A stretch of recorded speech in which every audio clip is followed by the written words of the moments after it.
അസ്സലാമു അലൈക്കും. നമുക്കിന്ന് ഗ്രീൻ പീസ് എഗ് ഫ്രൈ ഉണ്ടാക്കാം. എളുപ്പമാണ് ഉണ്ടാക്കാനായിട്ട്. കുറച്ച് ഇൻഗ്രീഡിയൻസേ ഉള്ളൂ.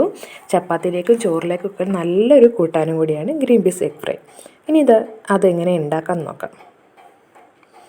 അതിലേക്ക് 1 കപ്പ് ക്യാരറ്റും, ഒരു വലിയ ഉള്ളി, ഒരു തക്കാളി, പിന്നെ ഗ്രീൻ പീസ് ഒരു കപ്പാണ് എടുത്തിട്ടുള്ളത്. അതൊരു 4 വിസിലടിച്ചതാണ്. പാകത്തെ വേവാണത് ഗ്രീൻ പീസ്. പിന്നെ 2 മുട്ടയും കൂടി എടുത്തിട്ടുണ്ട്. ഗ്രീൻ പീസ് വേവ് കൂടാനും പാടില്ല, വേവ് കുറയരുത്. പാകത്തൊരു വേവായിട്ട് എടുക്കണം ഗ്രീൻ പീസ്. ഒരു 3-4 വിസിലടിച്ചെടുക്കണേ. ഇനി നമുക്കത് വേവിച്ചെടുക്കാനായിട്ട് 1 ടേബിൾ സ്പൂണോളം വെളിച്ചെണ്ണ ഒഴിച്ചിട്ടുണ്ട് ചട്ടിയിൽ. അതൊന്ന് ചൂടായി വരുമ്പോൾ വലിയ ഉള്ളി സവാള ഒന്ന് ഇട്ട് കൊടുക്കാം. സവാള ഒന്ന് മൂത്ത് വരുമ്പോൾ നമുക്ക് എരിവിനായിട്ട് ഒരു പച്ചമുളകും കൂടി ചേർത്ത് കൊടുക്കണം. അപ്പോൾ ഞാൻ പച്ചമുളകും കൂടി ചേർത്ത് നന്നായിട്ട് ഇളക്കുന്നുണ്ട്.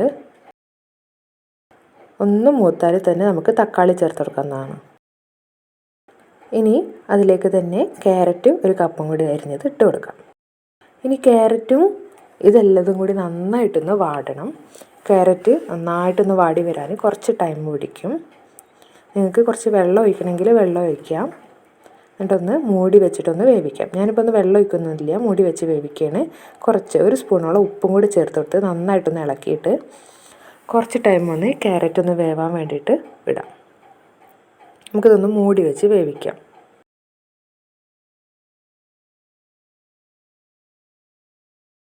മൂടി വെച്ച് വേവിക്കുമ്പോൾ പെട്ടെന്ന് ക്യാരറ്റ് വെന്ത് കിട്ടുന്നതാണ്. അപ്പോൾ ഞാൻ കുറച്ച് ടൈം ഒന്ന് മൂടി വെച്ച് വേവിച്ചിട്ടുണ്ട്. ക്യാരറ്റ് പാകത്തെ വേവായിട്ടുണ്ട്.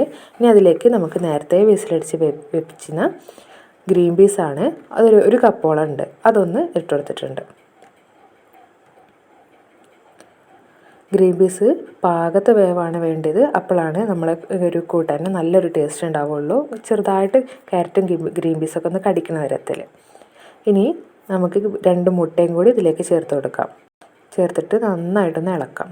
അപ്പോൾ നമ്മുടെ green peas egg fry ready ആയിട്ടുണ്ട്. ഇനി മുട്ടയൊക്കെ ഒന്ന് നന്നായിട്ടൊന്ന് ഈ എല്ലാത്തിലൊന്ന് പിടിച്ചാൽ മതി. മുട്ട അടിയിലൊന്നും പിടിക്കാതെ നന്നായിട്ട് ചെറിയ ഫ്ലെയിമിലിട്ടിട്ടൊന്ന് ഇളക്കി വേവിച്ചാൽ മതി. ഇനി എരിവിനായിട്ട് നിങ്ങൾക്ക് പച്ചമുളക് വേണമെന്നുണ്ടെങ്കിൽ പച്ചമുളകും, ഞാനിപ്പോൾ എരിവിനായിട്ട് കുറച്ച് കുരുമുളക് ഇട്ട് കൊടുക്കുന്നുണ്ട്. മുട്ടയൊക്കെ നല്ലോണം പിടിച്ചതിന് ശേഷം നമുക്ക് 1/2 സ്പൂണോളം കുരുമുളക് ഇട്ട് കൊടുക്കുന്നുണ്ട്. നിങ്ങൾക്ക് എരിവ് കൂടുതൽ വേണമെന്നുണ്ടെങ്കിൽ കുറച്ചും കൂടി കുരുമുളകും പച്ചമുളകും കൂട്ടാവുന്നതാണ്. നന്നായിട്ടൊന്ന് ഇളക്കി എല്ലാ ഭാഗത്തേക്കും ഒന്ന് എത്തിക്കാം.